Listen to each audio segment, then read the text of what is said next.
know what you're doing. I know exactly what you are doing.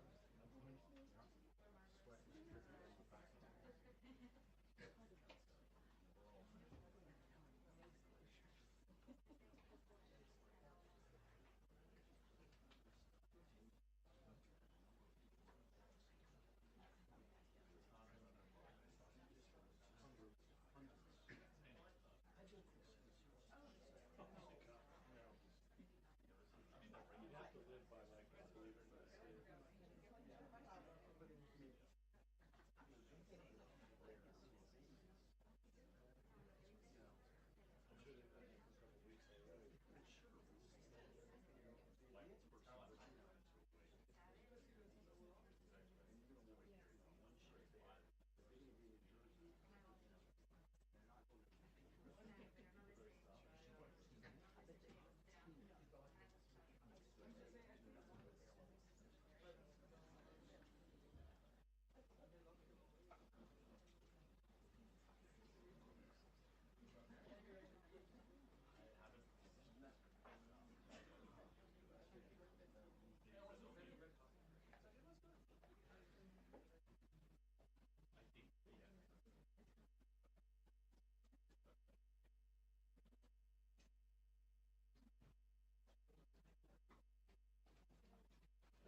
Good afternoon, everyone.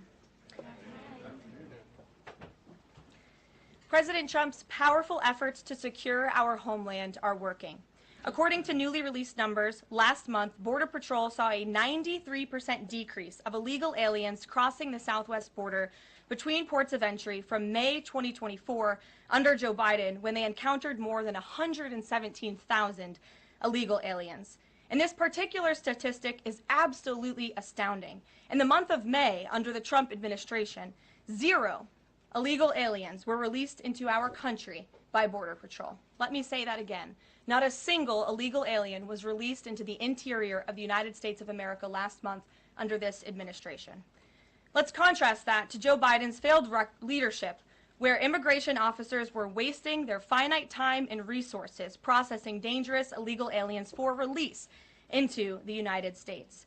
President Trump immediately terminated that reckless Biden-era practice that undermined the rule of law, jeopardized public safety and our national security, and diverted critical resources away from stopping deadly drugs and violent criminals from entering our country. That's the reason why not a single illegal alien was released into the interior of the United States in the month of May. And as a result, we now have a border that is reaching unprecedented levels of operational success. The efforts by President Trump to stop the illegal immigrant invasion and secure the border in this short amount of time represent one of the greatest achievements by a presidential administration in the history of our great country. With illegal entries being overwhelmingly halted, the Trump administration is dramatically ramping up efforts to arrest and deport all of the millions of criminal illegal aliens that Joe Biden let into our country over the past 4 years. President Trump has directed all of our ICE officers to do everything in their power to carry out the single largest mass deportation operation in history. Illegal criminals who are hiding in America's largest so-called sanctuary cities will be increasingly targeted for removal. Radical Democrats will no longer be allowed to shelter illegals who threaten public safety as part of their cynical efforts to expand political power, drain the American taxpayer, and artificially lower wages and steal American jobs. ICE officers are courageous heroes, upholding the rule of law and keeping our citizens safe. And they have the full and unwavering support of this president. In economic news, President Trump's pro-growth agenda is delivering for the American worker. Through the first 5 months of the Trump administration, real blue-collar wages are up nearly 2%.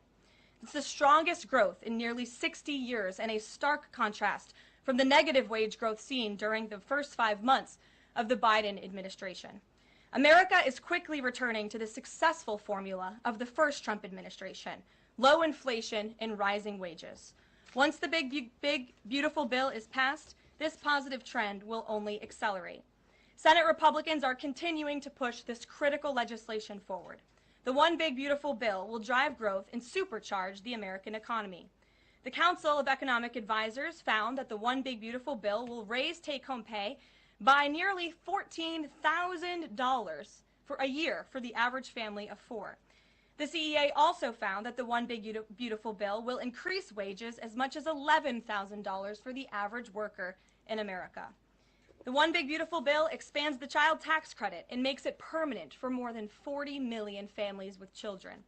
And the bill will deliver no tax on tips, no tax on overtime, and substantial tax cuts for our incredible seniors. Simply put, the One Big Beautiful Bill is a massive win for middle-class Americans. When nearly 80 million Americans sent President Trump back to this White House, they were doing so expecting these popular policies to be enacted. Republicans in Congress have a mandate to deliver, and President Trump demands they send this historic bill to his desk for signature by Independence Day, July 4th. The American people are fully behind President Trump.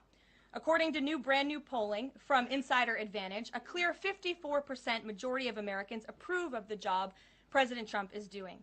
That's because this president is keeping his promises and taking action every day to improve their lives. And passing this bill will help fulfill a number of President Trump's core campaign promises. Now, regarding the ongoing situation in Iran, I know there has been a lot of speculation amongst all of you in the media regarding the president's decision-making and whether or not the United States will be directly involved. In light of that news, I have a message directly from the president, and I quote, "Based on the fact that there's a substantial chance of negotiations that may or may not take place with Iran in the near future, I will make my decision whether or not to go within the next 2 weeks. That's a quote directly from the president for all of you today. So we'll kick it off for questions here in our new media seat. We have Eli Lake from the Free Press. Eli, go ahead. And Thanks so much for having us. Thank you. The Free Press. The decision to extend the, delay in enforcing the TikTok ban. Sure.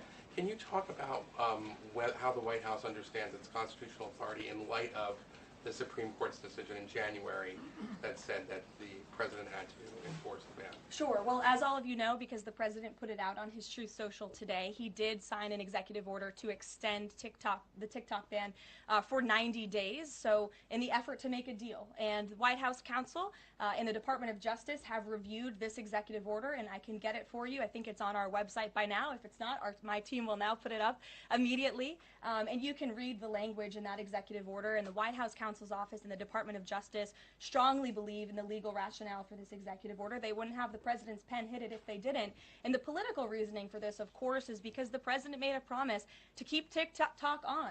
There are 100 million Americans who use this app. It's wildly popular. He also wants to protect Americans' data and privacy concerns on this app, and he believes we can do both things at the same time. So he's making an extension so we can get this deal done. Can I get a follow-up? Sure. A few weeks ago, Tucker Carlson reported on a meeting between the president, Mark Levin, and others at the White House. Is there a leak investigation, and can you say who else was in that meeting? I'm not aware of a leak investigation at this time. I, for one, do not reveal details about the president's private meetings without his permission to do so. But certainly the president does not like when people leak. He takes that very seriously. This entire administration takes that seriously, and that's why you've seen at agencies some of the cabinet secretaries have been given the authority by the president to let go of staff who are engaged in such leaks, especially those that risk American national security. Sure. Go ahead. Karoline, thank you. So, Rhino warmonger Lindsey Graham, he recently called on the U.S. to go all in. That's quite the lead to a question. Right. What's your message to everyday Trump supporters? Not the Tucker Carlsons or other big names, but everyday Trump supporters, grassroots who voted for President Trump to stop the wars, rejected this in the primary, going into another war, but voting against Nikki Haley, and they want to see non-U.S. involvement in this war. What's your message? Trust in President Trump. President Trump has incredible instincts, and President Trump kept America and the world safe in his first term as president in implementing a peace through strength foreign policy agenda. And with respect to Iran, nobody should be surprised by the president's position that Iran absolutely cannot obtain a nuclear weapon. He's been unequivocally clear about this for decades, not just as president, not just as a presidential candidate, but also as a private citizen. In fact, I have some quotes for you. In 2011, President Trump said, "America's primary goal with Iran must be to destroy its nuclear ambitions. We cannot allow this radical regime to acquire a nuclear weapon that they will either use or hand off to terrorists." In 2015, the president said, "The problem is that Iran poses an existential threat to Israel, our Middle Eastern allies, and the United States." And of course, the president has repeated that in his first term as president and his second term as president as well. That's why he was adamantly opposed to the disastrous Iranian nuclear agreement that was implemented by President Obama. And it's why he has given great latitude and given a lot of effort to achieving a diplomatic solution. But he's been very clear. Iran went for 60 days when he gave them that 60-day warning without coming to the table. On day 61, Israel took action against Iran. And as I just told you from the president directly, he will make a decision within 2 weeks. A follow-up? Sure. Go ahead, Natalie. Thanks, Caroline. Can you confirm whether Steve Witkoff has been in touch with the Iranian foreign minister? And does Witkoff plan to go to Geneva tomorrow for talks? I am not tracking that on Mr. Witkoff's travel schedule, but I can certainly check in with him to be sure. As for correspondence between the United States and the Iranians, I can confirm that correspondence has continued. As you know, we were engaged with 6 rounds of negotiations with them in both indirect and direct ways. Thanks, Kelly. Just to clarify the president's statement just now, when he says that he'll make a decision in the next 2 weeks, is he saying that if Iran does not come back to the negotiating table within the next 2 weeks, that the president will strike? The president is saying that he will make a decision whether or not to go within the next 2 weeks. It's very clear and direct. And is he seeing any signs of progress? He obviously is holding out hope for negotiations, but is he seeing any inklings of progress that give him that hope that talks are still possible? Well, that's why he said in the statement that I just read for all of you, based on the fact that there's a substantial chance of negotiations that may or may not take place with Iran in the near future, he will make that decision within the next 2 weeks. What makes him think there's still a substantial chance, is my question. I'm not going to get into the reasoning and the rationale the president believes that, but that's his position, and he will make a decision within the next 2 weeks. Karoline. Sure. Thanks, Karoline. President Trump has said previously in regard to Russia, he's used this phrase about 2 weeks several times in terms of like, we expect like a 2-week deadline and then you give another 2-week deadline. How can we be sure that he's going to stick to this one on making a decision on Iran? Well, in those deadlines, as you've seen in respect to Russia-Ukraine, might I add, these are two very different, complicated global conflicts, as you know, that the president inherited from our previous incompetent president in the weakness of the previous administration. And the president has spent a tremendous amount of time and effort cleaning up these crises that were caused by the last administration's just complete dereliction of duty on the world stage and American weakness. Now we have American strength again. With respect to Russia and Ukraine, because of that American strength, and the president's leadership, we have seen these two sides engage in direct negotiations. And the last time the president said 2 weeks, you saw Russia and Ukraine have direct negotiations for the first time in years. And so the president is always interested in a diplomatic solution to the problems and the global conflicts in this world. Again, he is a peacemaker in chief. He is the peace through strength president.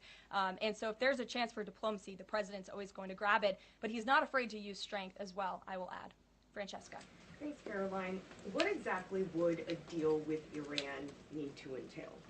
No enrichment of a uranium, and it would absolutely not. Iran is not absolutely not able to achieve a nuclear weapon. The president has been very clear about that. And by the way, the deal that Special Envoy Witkoff proposed to the Iranians was both realistic and acceptable within its terms, and that's why the president is sent that deal to them. To follow up on what you told Natalie, are the talks that the United States is currently having with Iran direct, or are those through intermediaries? And if so, which countries are acting as the intermediary right now? Out of respect for the ongoing discussions and negotiations, I am not going to get into the details of them.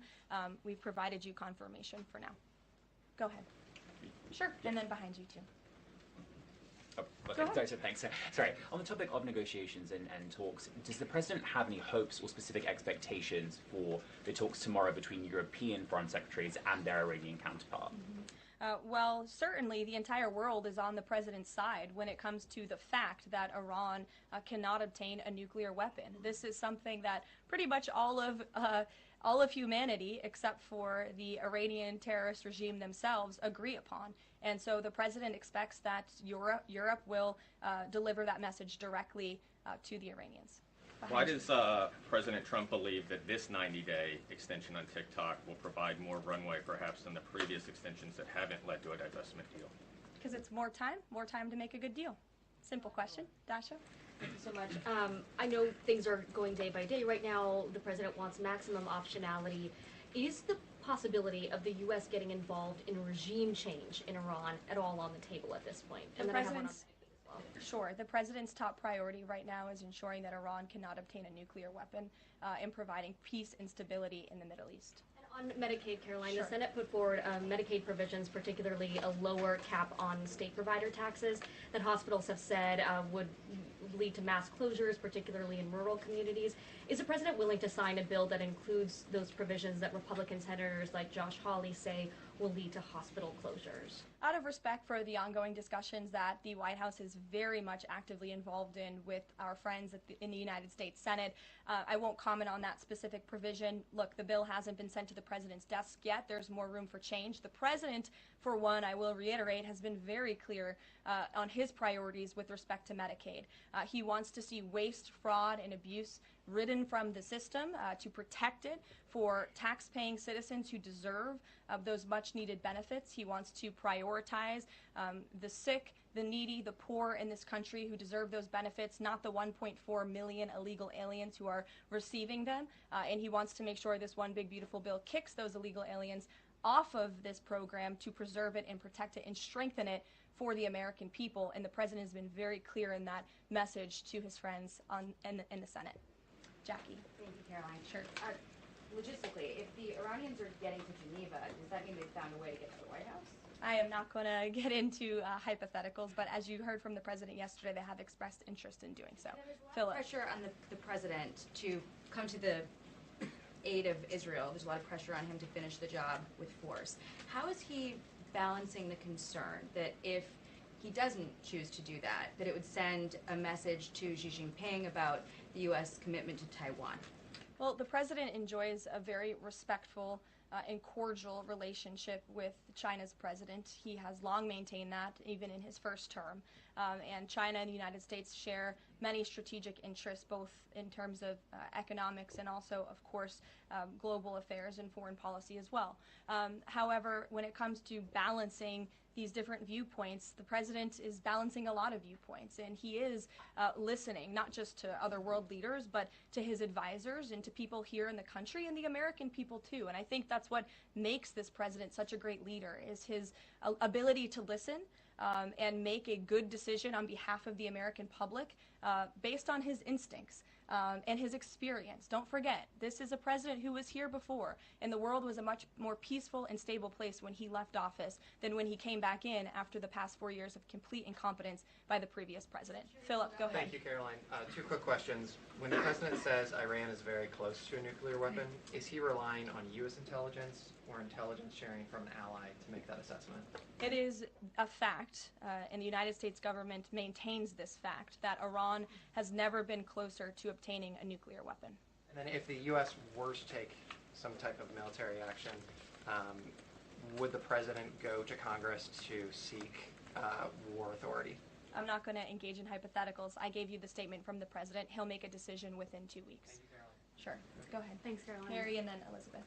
Two questions, one on Iran and then the second on something Jasmine Crockett said this morning. So given that we know the Iranian government did order an operative to assassinate the president, is there concern that Iran might respond with non-traditional military ways to some kind of strike on Iran, such as another assassination attempt? And has the Department of Justice looked into this last attempt on the president's life? I believe Secret Service and the FBI have looked into the 2 assassination attempts that took place against the president, both of which were sad days in our nation's history. So I would defer you to the Department of Justice on where those investigations stand. But as for your question regarding Iranian retaliation, I'm not going to engage in hypotheticals again, but I can assure the American public and the world that this administration is prepared and ready to defend American interests and assets, not just in the region, but here on our homeland as well. Thank you. And then really quick on Jasmine Crockett, she said, I believe, that Trump supporters are mentally ill before calling for bipartisan support against the president. Can you respond to that, especially considering she's a rising star in the Democrat Party right now? She is a rising star. It's quite something to behold, actually. I hope that she continues to be a rising star for the Republican Party, at least. I think it's incredibly derogatory to accuse nearly 80 million Americans of mental illness. The last time I checked, Jasmine Crockett couldn't dream of winning such a majority of the public as President Trump did. And the America First movement, which President Trump has built, is filled of hardworking patriots, the forgotten men and women, business owners, law enforcement officers, nurses and teachers, and middle America, as we all know, from where you all grew up, outside of this beltway. That's who makes up this president's movement. And Jasmine Crockett should go to a Trump rally sometime, and she can see it for herself. Jennifer. One on North Korea and one on China. On North Korea, they launched some rockets into the ocean today. What does the White House make of that? Do you read any meaning into that timing of that launch? And then on China, do you have any reaction to Xi Jinping's offer of intervening in Iran diplomatically? And are you seeing any signs that China would get involved militarily to support Iran? I don't believe we're seeing any signs of that at this moment in time. As for Xi Jinping's offer, I will leave it to the president to respond to that himself. As for your question about North Korea, we are monitoring the situation. The Trump administration is in close contact with our new South Korean counterparts as we work together to deter our adversaries and preserve a free and open Indo-Pacific.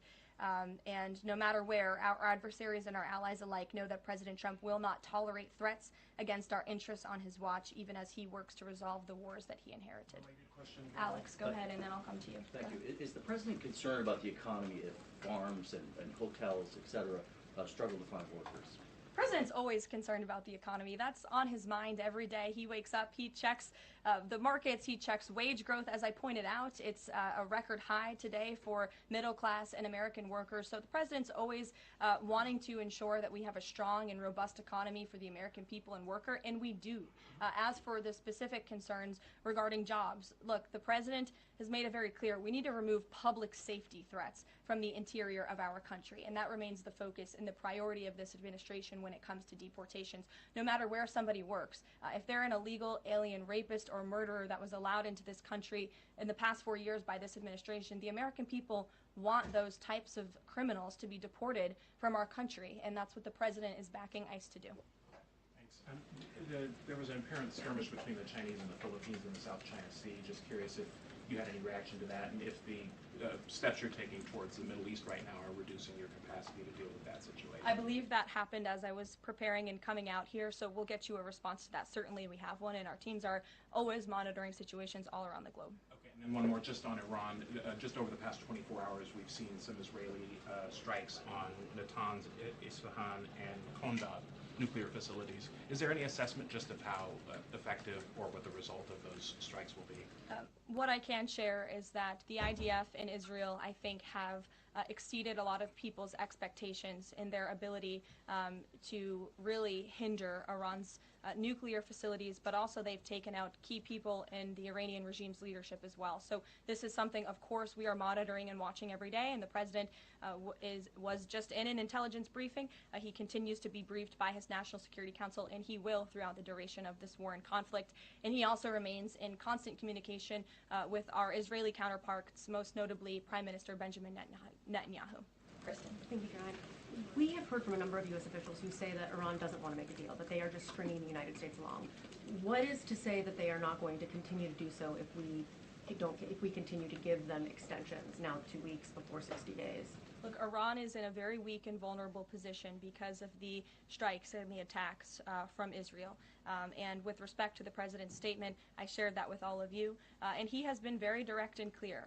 Iran can and should make a deal. We sent a deal to them that was practical, that was realistic, or they will face grave consequences. Why is Steve Witkoff not participating in the talks this week? I can ask Mr. Witkoff why he is not. Thanks, Caroline. Does the president object if Israel attempts its own operation against Fordo in the next 2 weeks? I won't decide that for the president, nor will I share that here. I'll let him speak to that. And then just another one. Iran is apparently warning Europeans that if struck by the U.S., it may withdraw from the nuclear proliferation treaty. That would result in throwing out inspectors and taking the program dark. What does the president think of the value of having Iran as a full signatory of that treaty?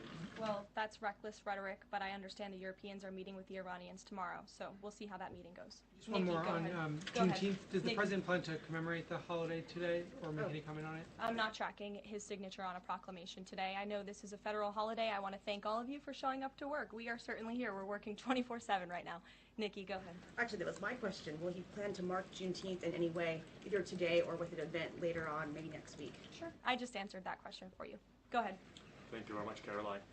The fact that this president is giving some time and space for diplomacy, another 2 weeks, does it mean that the president is trying his best to avoid a direct conflict with Iran? I think the president has made it clear he always wants to pursue diplomacy, but believe me, the president is unafraid to use strength if necessary.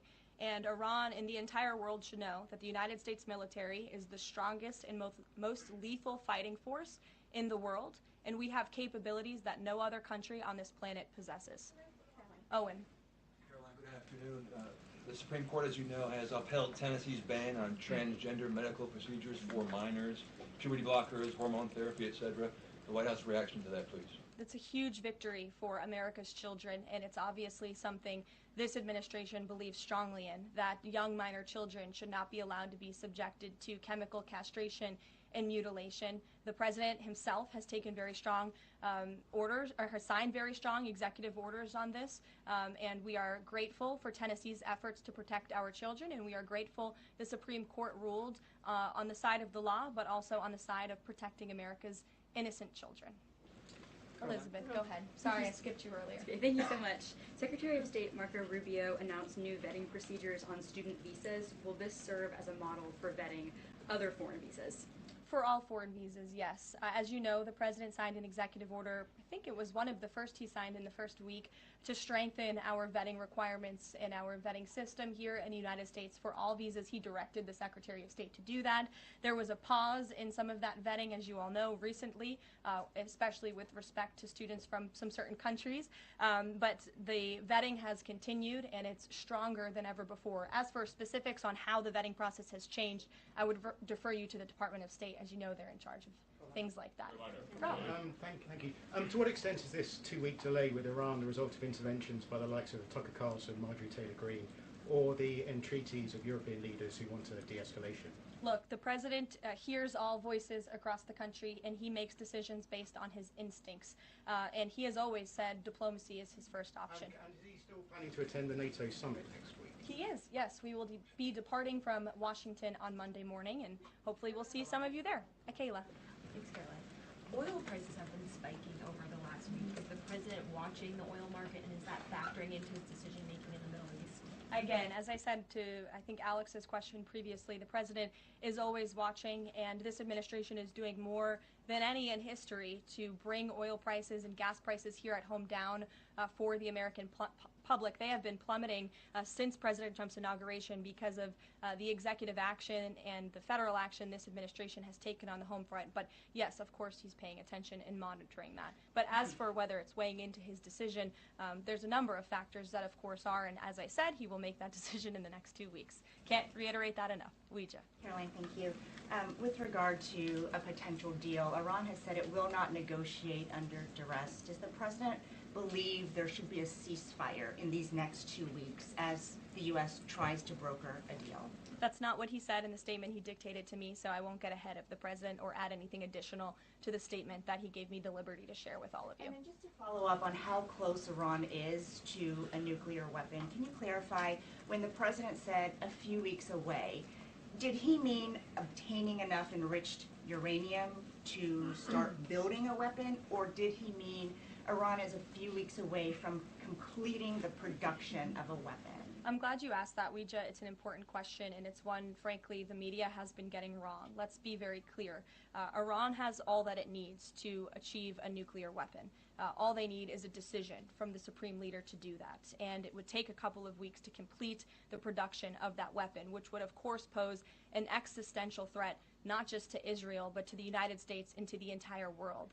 And that is something that the entire world, including countries like Russia, is in agreement with, that Iran should not and cannot obtain a nuclear weapon. And that's why the president believes that, and he's believed that, again, not just his political career, but frankly, his entire life. So it Michael. sounds like it's the former, just to be clear. Correct. They have the components. Okay, Correct. thank you. Michael. Caroline, as we look forward to the NATO summit next week, Spain right now is threatening not to oblige the president's request for all NATO countries to spend at least 5% of their GDP. Does the president take issue with this, with Spain right now? I didn't see Spain's comments. I'll make sure the president sees them, and I can assure you he wants to see all European countries pay their fair share and meet that 5% threshold. It's only fair considering the American taxpayers have given a significant chunk of money to the tune of billions of dollars to support our mutual interests and our assured defense. So I will let him speak to that, but he's made his priorities for our European allies quite clear, including Spain. Thank you, Caroline. One last question. When it comes to the president's position on foreign policy in general, is there a phrase that the White House has coined? Is there a Trump doctrine? Does the president like to talk about this? Anyone here in the White House talking about this? And if so, if there is something akin to a Trump doctrine, how would you define it? America first, always. And with that, I think I'll leave you. I know there's a lot of news in the world right now. As you know, our team is always here to answer your questions, and the president, I am sure, will take more questions from you guys at some point this week, as he always does in the effort of transparency. I appreciate your being here on a federal holiday, and we'll see you later. Thank you.